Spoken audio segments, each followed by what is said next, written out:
They're working with military planners to set up a network of so-called community hubs. They will ensure that everyone gets food and medicine and someone to support them. Our social affairs correspondent, Jeremy Ball, can explain a little more on this. Jeremy, good evening. Yes, welcome to Cotgrave, Dominic, where this tea room is part of a huge push to help people who've had to self-isolate. Now, of course, they're closed here because of the coronavirus, so now they're helping local volunteers in Cotgrave instead. And they're part of a growing list of businesses and voluntary groups that you'll find on council websites like this one. They're now going to be coordinated by what's known as community hubs. And this is all about helping 1.5 million people with serious medical conditions, people who've been told to stay at home for the next 12 weeks. And I've been speaking to the council boss who's in charge of coordinating those community hubs across the East Midlands. So we know that many people who will self-isolate in the coming weeks, particularly those with health conditions, are going to be extremely worried.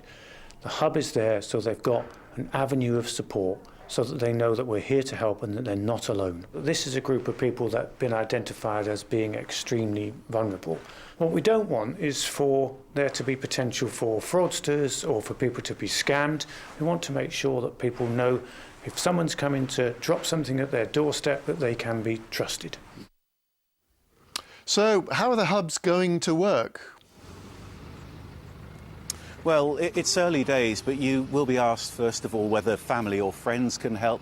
If not, the hub will be able to organise deliveries. So medicines from pharmacies, supermarkets and wholesalers are going to be delivering food.